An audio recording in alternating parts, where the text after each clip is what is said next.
My name's Sarah, and if you're expecting a fairy tale, you might want to look elsewhere. My life's been anything but.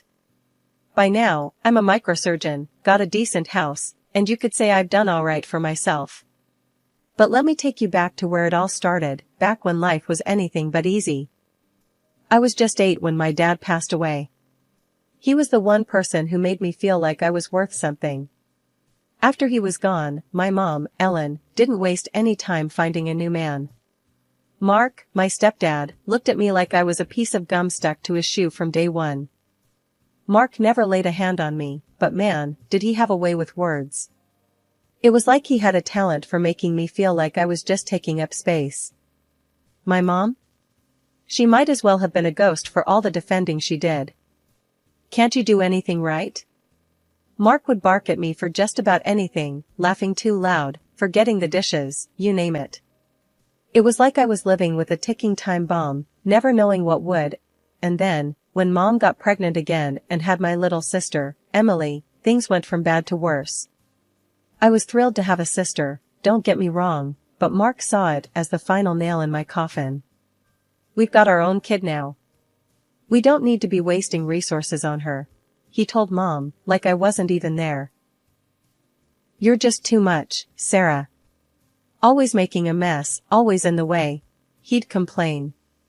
My own mother just nodded along, as if agreeing that I was nothing but a problem. One time, I tore my pants playing outside, a normal kid thing, right? But not in Mark's eyes. Look at her, just can't keep herself out of trouble. Tearing clothes now, what's next? Ellen, she's your daughter, but she's a disaster. Mom's response? Mark's right, Sarah. You need to be more careful. We can't afford to keep replacing your clothes. It felt like every little thing I did was under a microscope, every mistake blown up to be some kind of major catastrophe. My laughter, my tears, even just being me, it was all too much for them, or so they made it seam. Even as a kid, I got the message loud and clear. I was the outsider, the one who didn't fit into this picture-perfect family Mark and Mom were trying to paint. And with every passing day, that feeling of being superfluous, of being an unwanted extra, just kept growing. After the whole debacle with Mark and Mom, I found myself landing at Aunt Linda's doorstep. Think of it as going from the frying pan into the fire. Aunt Linda, Dad's sister, had this vibe like she'd chew you up and spit you out for breakfast without a second thought. Great, another mouth to feed, she grumbled the day I showed up with my suitcase, a little lost and a lot scared. Her house was the strict, no-nonsense zone where fun went to die. And me? I was about to become its newest inmate. The rules were simple, do as told, don't mess up, and maybe, just maybe, you'll get through the day without a lecture. Fat chance of that happening with me being, well, me. Can't you do anything right, Sarah? Aunt Linda's favorite greeting, usually after I'd done something like leaving a light on or not making my bed so you could bounce a quarter off it. One day, I forgot to take the trash out, a mortal sin in Linda's house. You're just as useless as your mother said. Can't even remember a simple task, she barked, her voice sharp enough to cut glass. I'm sorry, Aunt Linda. It won't happen again, I stammered, trying to keep my voice steady. Apologies were like fuel to her fire, though. Sorry doesn't cut it, girl. You live under my roof, you follow my rules. Got it? Or is that too complicated for you to understand? Her words were like daggers, each one hitting its mark. It wasn't all bad, though. Some days, when I managed to stay under the radar, I'd find a quiet corner and lose myself in books, my escape from the constant criticism. But even that was a gamble. Reading again? That's not going to get you anywhere. You need to learn to do something useful, Linda would scoff, as if reading was a crime. The worst part wasn't the chores or the strict rules, it was the loneliness. I missed my sister, Emily, and even though Mom and Mark were no saints, there was a part of me that longed for something familiar, something like home. But Aunt Linda's place? It felt more like a prison. One evening, I tried to cook dinner, a peace offering of sorts. I was no chef, but I figured spaghetti couldn't be too hard. Boy, was I wrong. The sauce ended up everywhere but in the pot, a literal hot mess. Linda walked in, and her face went from 0 to furious in a second. "What in the world do you think you're doing? This kitchen is a disaster." I wanted to help. "To make dinner," I mumbled, my attempt at being helpful turning into yet another failure. "Help? You call this helping? You've just made more work for me. Don't ever try this again. You're more trouble than you're worth," she snapped, her words stinging like salt in a wound. That night, I cried myself to sleep, not for the first time since landing in her care. It was clear I was nothing but a burden to her, just like I had been to Mom and Mark. The message was loud and clear: I didn't belong anywhere. The worst part wasn't the constant chores or the never-ending criticism, it was the way she made me feel about myself. "You're just worthless, you know that? No wonder your mom dumped you here. She's probably relieved to be rid of you," she'd hiss whenever I dared to talk back or question her. Deep down, I clung to this naive hope that my mom would realize she missed me, that she'd come back for me. I used to imagine her showing up at Linda's doorstep, apologizing for everything and taking me back home. I believed, foolishly, that she still loved me, that maybe she was just too caught up with my stepdad and sister to reach out. One day, desperation got the better of me. I snuck into Aunt Linda's room and grabbed her phone, my heart racing as I dialed my mom's number. The phone rang, and for a moment, I held my breath, hoping for, I don't know, a miracle? "Hello?" Mom's voice came through, unfamiliar and distant. "Mom, it's me, Sarah. I miss you," I stammered, tears choking my words. There was a pause, a heartbeat of silence that felt like an eternity. Then, "Sarah, you shouldn't have called. Don't call me again. You don't need me." The line went dead. So did something inside me. That call shattered any illusion of love or care from her. I was truly alone. Aunt Linda found out, of course. She always found out everything. "You little thief. How dare you use my phone without permission?" she raged, her face twisted in anger. The punishment that followed was harsh, more for the betrayal she felt than the act itself. That night, as I lay in my bed, nursing my bruises, both physical and emotional, a hard truth settled in. My mom didn't love me. She never would. And Aunt Linda's words echoed in my mind, a cruel mantra that seemed to confirm my worst fears. No one needs you. After the whole debacle with Aunt Linda, I found myself standing on the doorstep of Grandma Judy's house, my bags feeling like they were filled with rocks instead of clothes. I wasn't sure what to expect. My memories of Grandma were fuzzy at best, and Aunt Linda's parting words, "Good luck with her, you'll need it," weren't exactly comforting. Grandma Judy opened the door, and there she was, a stern look on her face that didn't exactly scream welcome home. "So, you're here," she said, her voice as cold as I remembered Aunt Linda's heart. "Come in, then. We've got rules in this house. You'll follow them." The first few weeks were rough. I kept to myself, trying not to step on any landmines. Grandma was tough, her words sharp as knives. Every mistake I made, she was there, pointing it out. "Can't you do anything right? Your mother really didn't teach you much, did she?" she'd snap. But something strange happened as the days turned into weeks. I started to see cracks in Grandma's tough exterior. One evening, as I sat at the kitchen table struggling with some math homework, she sat down beside me, her tone less harsh than usual. "Let me see that," she said, taking the pencil from my hand. Math was always my strong suit. It was the first time we'd done anything together that didn't involve a lecture. And as we worked through the problems, I caught her smiling at me, a genuine smile that I hadn't seen from any family member in, well, ever. "Thanks, Grandma," I said, surprised at the warmth spreading through my chest. "Don't thank me yet. You've still got to pass that test," she replied, but the edge in her voice was gone. Days turned into months, and those months into a year. Grandma and we found a rhythm. She taught me how to cook, telling me stories about my mom as a child, stories I clung to because they made me feel closer to the woman who'd left me behind. Your mom was a wild one, always getting into trouble. You've got her spirit, Grandma said one day, a hint of pride in her voice. It was during one of our cooking lessons that I finally opened up about how much it hurt, being abandoned by Mom. Grandma listened, really listened, and when I was done, she wrapped me in a hug so tight I could barely breathe. Your mom, she made her choices, but they're not on you. You're strong, stronger than you realize. And you're wanted, here, with me. That was the turning point. For the first time since Dad died, I felt like I belonged somewhere. Grandma wasn't just a relative, she was becoming my family, the kind you choose, not the kind you're born into. One evening, out of the blue, Grandma said, "I've been thinking. How would you feel about making this official?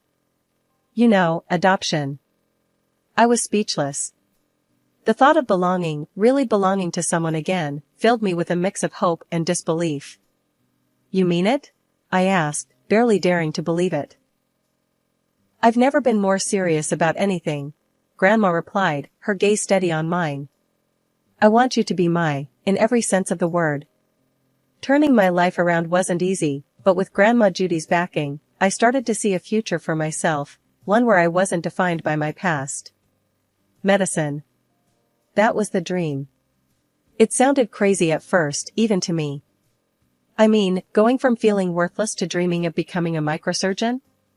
But Grandma, she believed in me, more than I ever believed in myself. Medicine, huh? Grandma raised an eyebrow the day I told her. That's a tough road, Sarah. You sure you're up for it? Yeah, I am, I replied, more to convince myself than her. I want to do something meaningful, you know? Help people.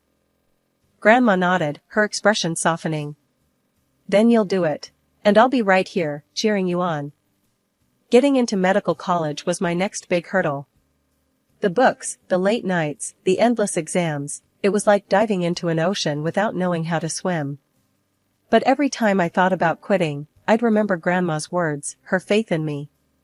That kept me going. One day, after I got my acceptance letter, Grandma and I sat down at the kitchen table, the letter lying between us like a trophy. I knew you could do it, she said, her eyes misty. I couldn't have done it without you, Grandma, I admitted, feeling a lump form in my throat. None of that now. She brushed off the sentiment with a wave of her hand. You did the work, kid. You earned this. Medical school was a blur of sleepless nights, relentless studying, and the constant pressure to prove I belonged there. I made friends, sure, but I always felt like the odd one out, the girl who had clawed her way in from a world they knew nothing about. Hey, Sarah, you coming out with us tonight? A classmate, Jake, asked me one day. We're celebrating the end of exams. I hesitated, my mind on the mountain of study material waiting for me back at my dorm. I don't know, Jake. I've got so much to catch up on. Come on, everyone needs a break. Plus, you aced the exams. If anyone deserves to celebrate, it's you. Maybe he was right. For once, I decided to let go, to be just another medical student, not the girl with the chip on her shoulder. That night, I laughed and danced, feeling lighter than I had in years. But as medical school progressed, the challenges grew tougher. There were moments when I felt like I was in over my head, drowning in a sea of knowledge I could never fully grasp. One particularly tough day, after failing a simulation test, I called Grandma, fighting back tears. I don't know if I can do this, Grandma. It's just so hard. Sarah, her voice was stern, yet gentle, over the phone. You faced harder things in life than this. You're going to be an amazing doctor. Now, dry those tears and get back to it. You hear me? Her words were like a beacon in the storm. I dug my heels in, refusing to let this dream slip through my fingers. I studied harder, pushed myself further, and slowly, things started to click. The day I graduated, Grandma was there in the front row, her face beaming with pride. I told you, didn't I? My granddaughter, the doctor, she said, wrapping me in a hug that felt like home. Thanks, Grandma, I whispered, holding back tears. For believing in me when no one else did. Always, Sarah. Always. Graduating from medical college was a milestone, sure, but it was the internship that really tested me.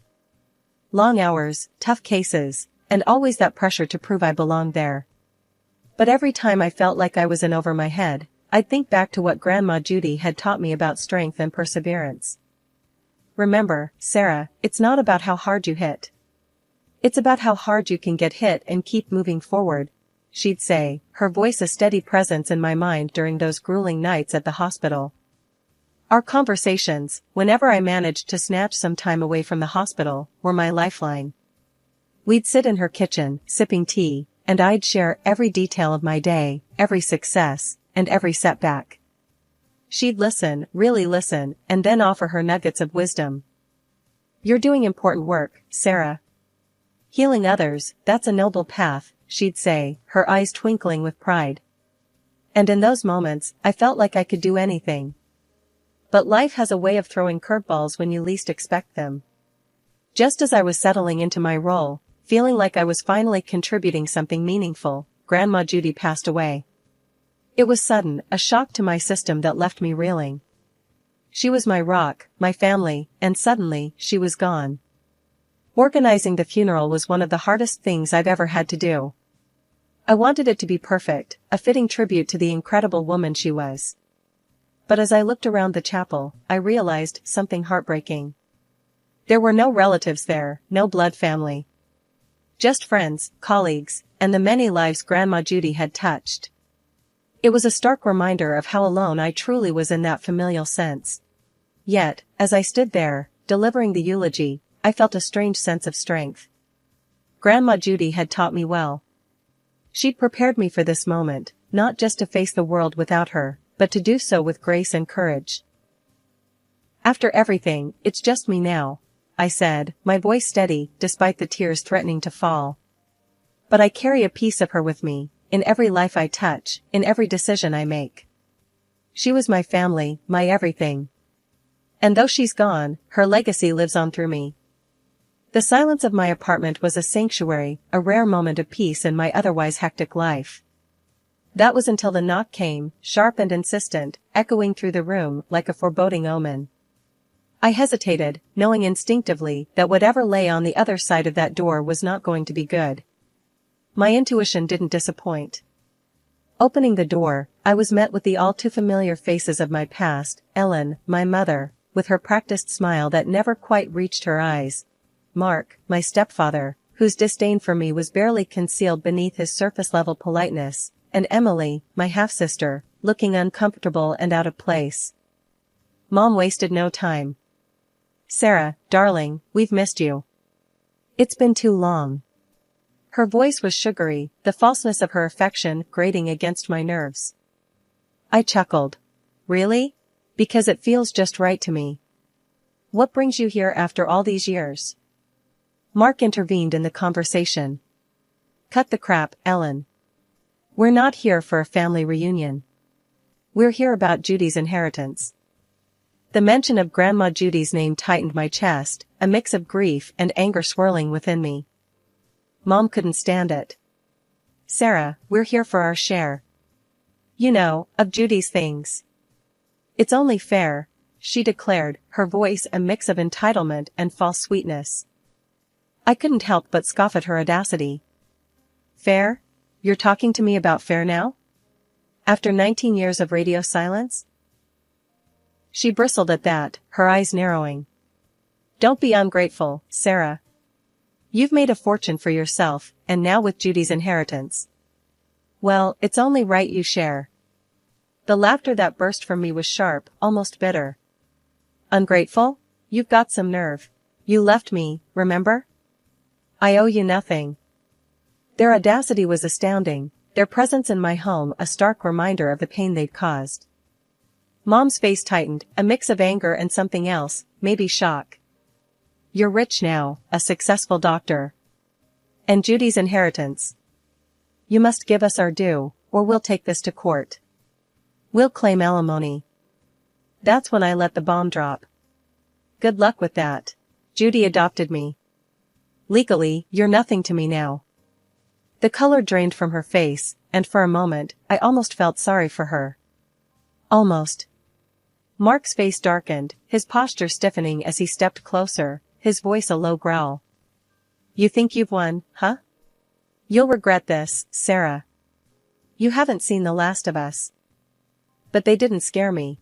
Not anymore. I've dealt with worse. I'm not afraid of you. Now, please leave my apartment, I said, my voice steady. In the aftermath of my family's brazen demand for a share of Grandma Judy's inheritance, I foolishly believed that chapter of my life was closed. How wrong I was. Their audacity knew no bounds. They had taken up residence in Judy's house as if it were their ancestral right. The news came from Mrs. Henderson, a neighbor with a penchant for keeping an eye out, her voice tinged with worry over the phone. Sarah, dear, I thought you should know, there are people living in your grandma's house.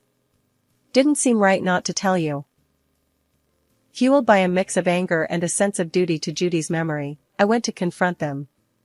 They were sprawled in the living room, making themselves at home in a place they had no right to be. What the hell do you think you're doing here? I demanded, my voice firm, trying to keep the bubbling anger at bay. Mark, ever the provocateur, lounged on the sofa with a smirk that made my blood boil. Oh, look who decided to show up. We're just making ourselves comfortable, seeing as we're family and all, he retorted, his words dripping with unwarranted entitlement. Their audacity was astounding. You're no family of mine. And you sure as hell don't belong here. This is my property, legally left to me by Grandma Judy. You need to leave. Now. I shot back, standing my ground against the man who had made my childhood a misery. Mom, with her skewed sense of reality, chimed in. Don't be so dramatic, Sarah. We're just here for what's rightfully ours. Judy would have wanted it that way. Her attempt to manipulate Judy's wishes was transparent and pathetic. You wouldn't know what Judy wanted. You weren't there for her, remember? You have no claim here, and if you don't leave, I'll have to involve the police, I warned them, my patience wearing thin. The threat seemed to hit home. Mark stood up, trying to use his height to intimidate me, but those tactics no longer worked on me. You wouldn't dare, he bluffed, but his confidence was faltering. Try me. You have until the end of the day. If you're not out by then, I'll have the authorities here so fast your heads will spin, I declared, the resolve in my voice unmistakable. They knew then that I was serious, that the scared little girl they once knew was gone, replaced by someone who wouldn't be bullied or intimidated. They left, their departure marked not by triumph, but by the realization that they had underestimated me. I watched them go, a sense of victory mixed with the exhaustion of dealing with their never-ending greed. In the days following the showdown, a semblance of peace had begun to settle over me. But that tranquility was shattered by a call from Mrs. Henderson. Sarah, dear, you need to come over. Someone's gone and broken the windows at your grandma's place. Rushing over, the sight that greeted me was a jarring reminder of the spite my family was capable of.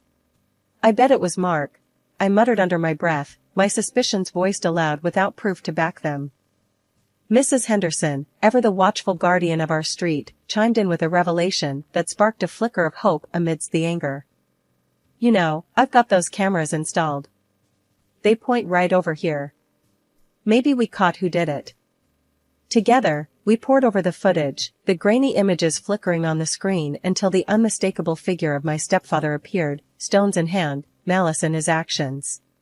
Armed with the evidence, my next call was to the police. I explained the situation, my voice steady, the evidence clear. I have video proof of my stepfather vandalizing the property. He's caused significant damage. The officer on the line was sympathetic, promising swift action. We'll handle it from here, ma'am. We've got enough to bring him in. True to their word, the police acted, and Mark was detained, the reality of his actions catching up with him at last. The threat of legal repercussions loomed large, and faced with the prospect of arrest, my mother and stepfather did the only thing they seemed capable of when confronted with the consequences of their actions, they disappeared.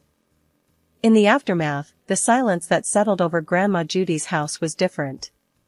It was not the oppressive silence of abandonment but the peaceful quiet of resolution. The broken windows would be repaired, not just as a physical mending, but as a symbol of my own healing from the years of neglect and manipulation.